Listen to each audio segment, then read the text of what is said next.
My parents left my son alone at home for 3 days while I was away on a business trip. He's already 6 years old and we couldn't miss this vacation, said Dad. This morning they regretted it. I should have known better. My parents were never the responsible type.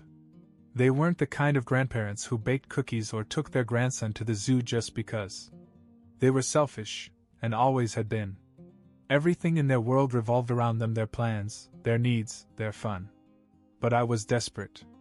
My ex-wife was in Europe with her new husband, pretending our 6-year-old son didn't exist. She hadn't even asked where he was going to stay while I was gone.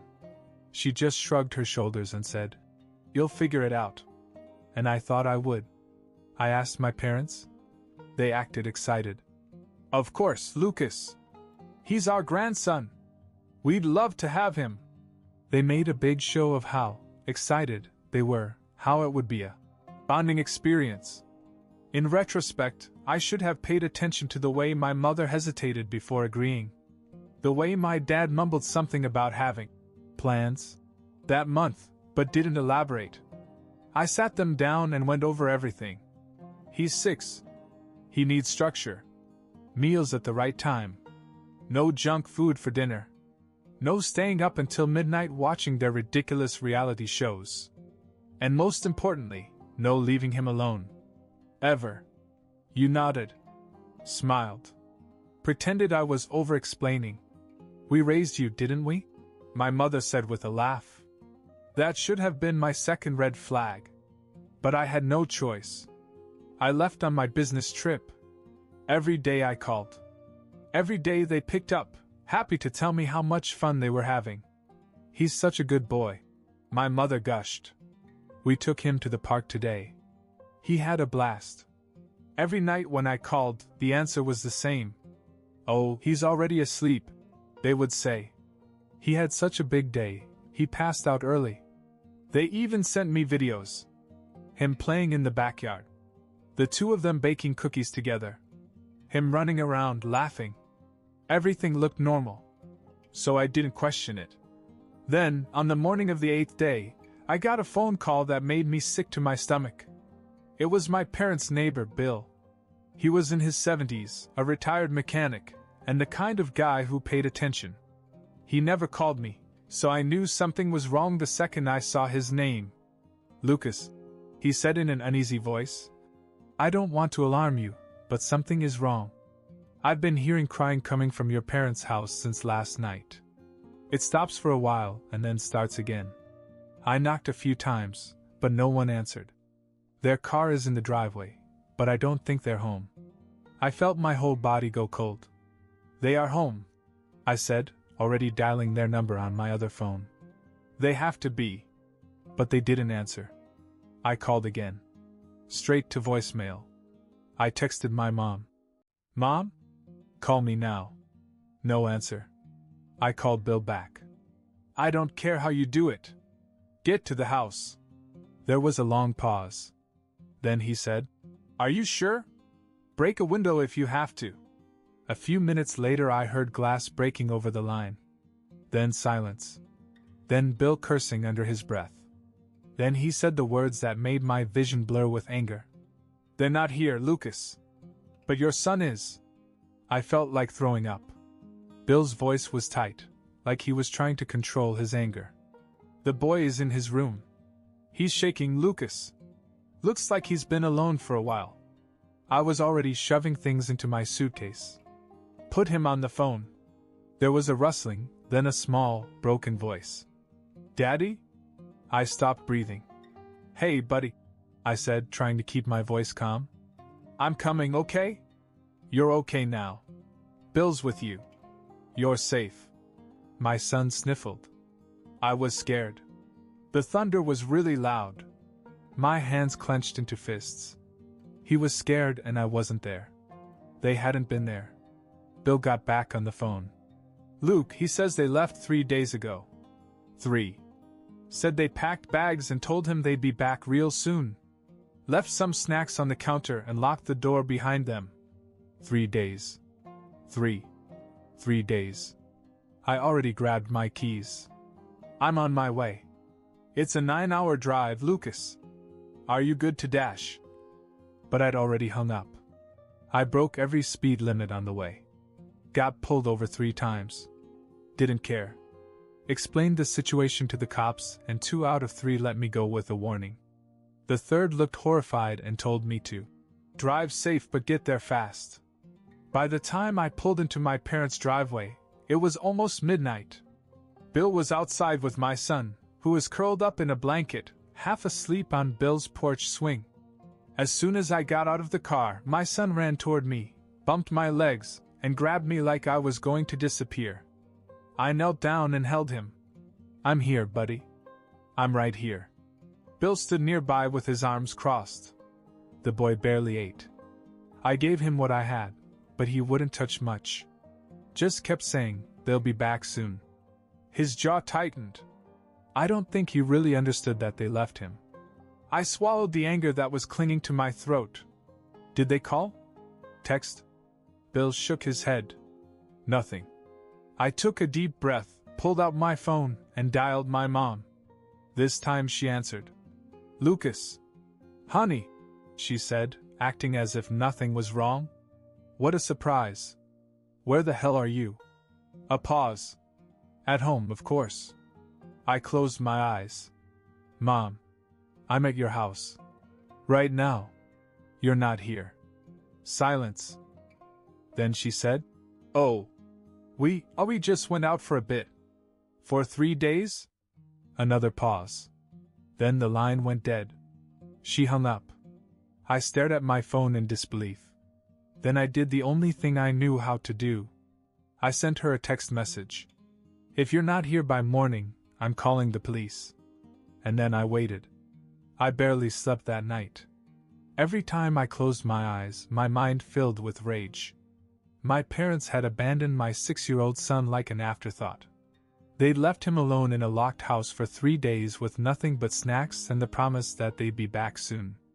I sat in the living room and watched my son sleep curled up on the couch. Bill had offered to stay, but I told him to go home. I needed time to think. I kept checking my phone, but nothing. No reply from my mother. No phone call. No apology. No nothing. At 7:12, the front door opened. I expected her to walk in looking guilty, maybe even worried. Instead, my mother strolled in as if she had just returned from running errands. My dad followed, throwing his keys on the counter and stretching out like he'd had the best sleep of his life. They were tanned. Relaxed. Dressed in vacation clothes. Oh, Lucas! You're here, my mom said, smiling. We were going to call you later. I couldn't believe what I heard. Where the hell have you been? She waved her hand. Oh, just a little last-minute trip. Your dad and I found a great deal on a cruise, and we figured, why not? You wouldn't believe the buffet on the ship dash. You left a 6-year-old alone for 3 days. She rolled her eyes. Lucas, don't be so dramatic. We left him plenty of food. It's not like he was stranded in the woods. I stared at her. Then at my dad, who was making coffee like it was a normal morning. Are you serious? He's 6, my dad said with a shrug. Not a baby. Kids have to learn independence. I actually laughed. A sharp, humorless sound. Independence? He's not a college student. He's a first grader. Oh, come on, my mother said, exasperated. We were gone for a few days, big deal. He's fine. I pointed to the couch where my son was still sleeping. He cried alone in the dark during a thunderstorm. He didn't eat. He thought you were coming back any minute, and you just dash. I stopped, trying to breathe through the anger. You left him. My mother actually had the nerve to look offended. Abandoned? Lucas, don't be ridiculous. We needed this trip. We deserved it. They deserved it. I felt something inside me snap. I walked to the front door, grabbed their car keys off the hook the car I had bought them as a gift and shoved them in my pocket. My dad frowned. Hey, what are you doing? You're not going anywhere. He let out an incredulous laugh. You can't just take our car. It's my car, I said. And if you want to go somewhere, you can call an Uber. Oh, wait, your phone service is probably down, since you ignored my calls for 3 days. My mom gasped. Lucas, that's completely unfair. You know what's unfair? I turned around, my voice deadly calm. Locking a 6-year-old in a house so you can go drink margaritas on a cruise. That's unfair. I took another deep breath, then pointed to the front door. And since you obviously don't know how to take care of a house, you're paying for the lock Bill had to break. Don't even think about asking me for money. They just stood there, mouths agape, like they couldn't believe I was the one being unreasonable. But I didn't care. I turned around, picked up my son, and walked out of the house without looking back. I was almost at my car when my mother stormed out onto the porch, barefoot, still dressed in her fancy, tropical-looking outfit as if she had just stepped off a cruise ship. Her face was contorted with indignation, but not the kind a normal person would have after realizing she had abandoned a child. No. She was angry with me. Lucas! She screamed. You're not taking our car! Give me the keys right now! I walked on, my son wrapped around me like a koala. I could feel his tiny fingers gripping my jacket, as if he thought if he let go I might disappear. My father came out too, his arms stretched out as if he had just woken up from the best sleep of his life. Like nothing was wrong. Like he wasn't the kind of man who could walk past a locked door with his crying grandson inside and think, he'll be fine. Lucas, he said, his voice full of forced patience. We get it. You're upset. But this little tantrum you're throwing is ridiculous. I actually stopped walking. I slowly turned around and just stared at him. My tantrum? You left a 6-year-old alone for 3 days. I said, my voice dangerously calm. My mother rolled her eyes and made a sound like I was boring her. Oh my God, not this again. Lucas, we left him food. He had a roof over his head. It's not like we threw him out on the street. He was crying in the dark, alone. I said through clenched teeth. He thought you were going to come back any minute. And you just what? Got on a boat and drank margaritas for 3 days? My dad scoffed. Oh, come on. He's 6, not a baby. Kids have to learn to be independent. I blinked. I really could not believe what I was hearing. He still sleeps with a stuffed animal. I said. He's afraid of thunder. He can't even reach the top shelf in the kitchen, but you thought he could take care of himself? He's fine. My mother snapped. You're overreacting, Lucas. We needed this trip. We deserved it. I felt something click in my brain. You deserved it? I repeated. My mother crossed her arms. Yes. We do so much for you. We take care of him whenever you ask. I laughed. A sharp, dangerous laugh. Oh, do you? The one time I needed you? You ran off to a damn cruise ship?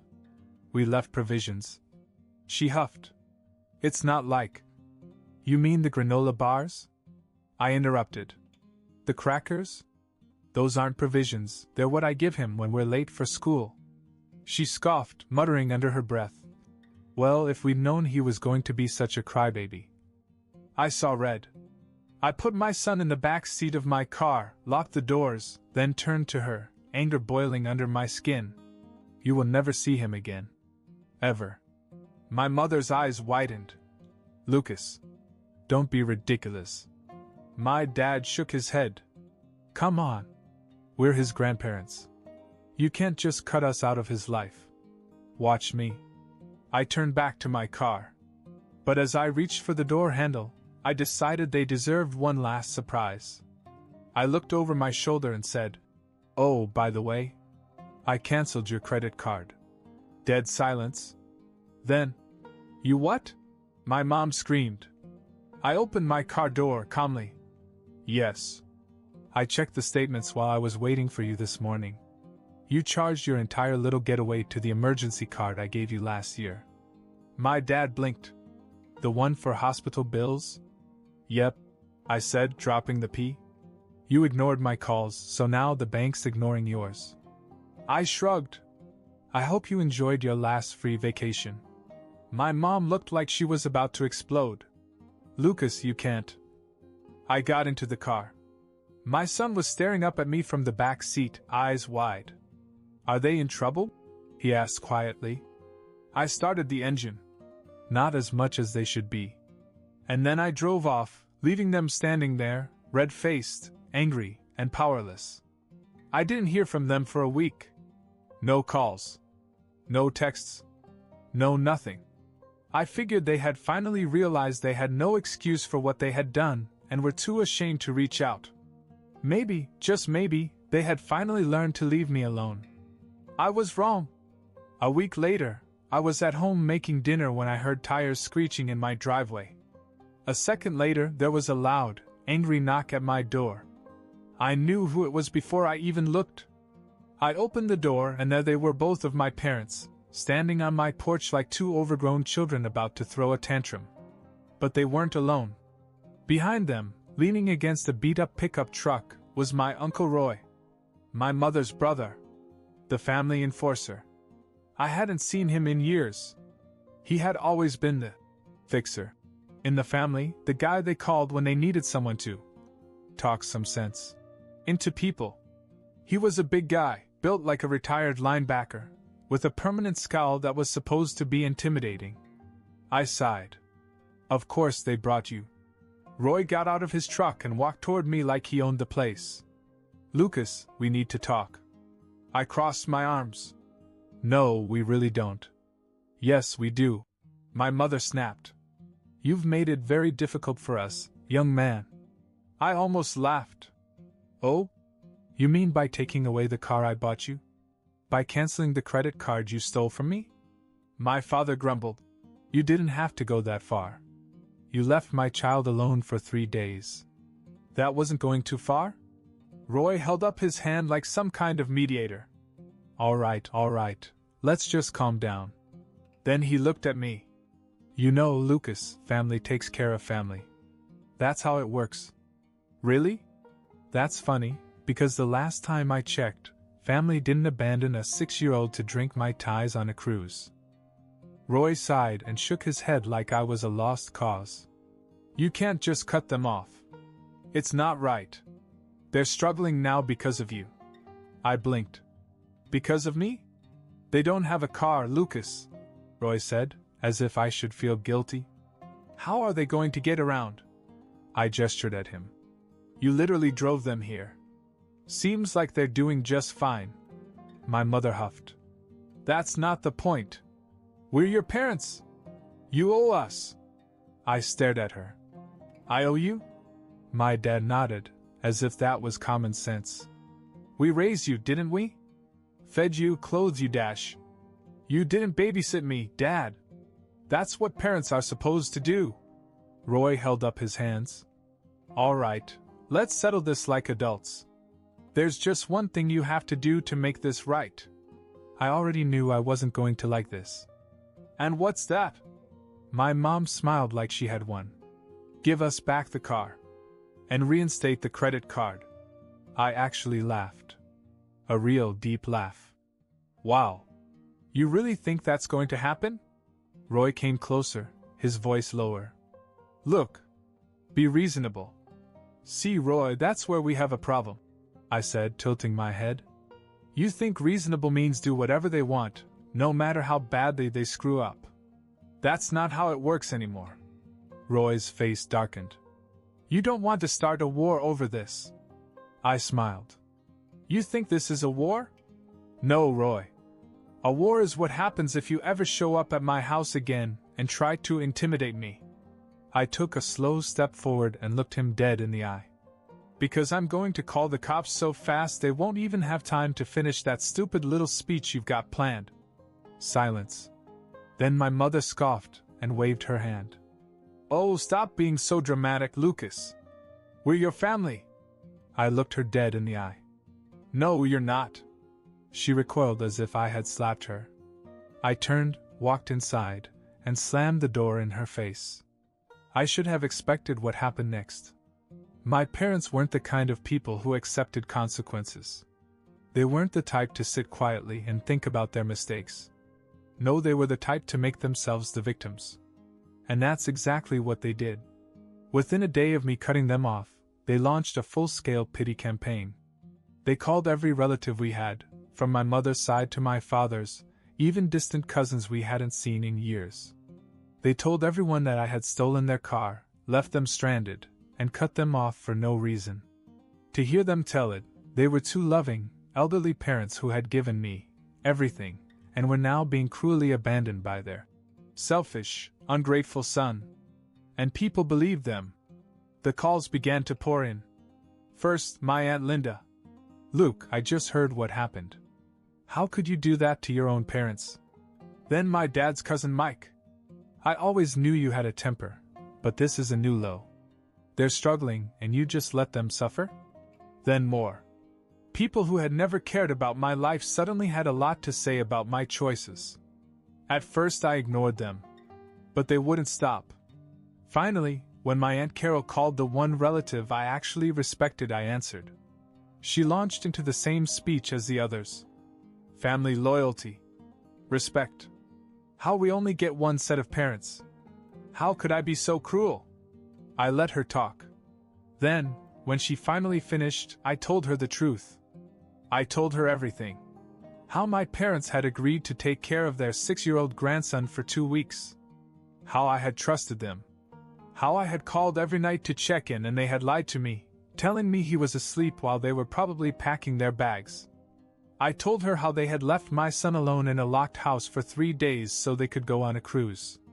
How they had ignored my phone calls. How the only reason my son was safe was because a neighbor heard him crying and broke into the house to rescue him. When I finished, Aunt Carol was dead silent. Then she whispered, "Oh my God." And that was all it took. The whole family turned against them overnight. Word spread quickly. People who had been angry with me the day before suddenly called back to apologize. Some admitted they had no idea what had really happened. Others were just disgusted. But the best part? It turned out that my parents hadn't just lied about me. They had also downplayed their little vacation. They had told everyone they were stranded, without a car, but what they didn't mention was that they had actually planned to take another trip, this time to Vegas. With what money? The emergency credit card. The one I had canceled. That was the real reason they had come to my house, demanding the car and the card back. Not because they were in trouble. Not because they needed help. Because they wanted another vacation. Once people found out, they were done. The calls stopped. The sympathy disappeared. And my parents? They were furious. They tried to do damage control, but it was too late. The family cut them off. No more free favors. No more financial help. No more respect. I thought they might try to reach out again, but they never did. Not because I blocked them, I didn't have to. They were too ashamed to call. And even if they had, I wouldn't have answered. Because the only thing that mattered was that little boy sleeping safely in his bed, knowing that from now on he would never be abandoned again. Update. Well, I thought that was the end of it. I really did. But of course my parents managed to outdo themselves one last time. Yesterday I got a letter in the mail. From a lawyer. My parents want to sue me.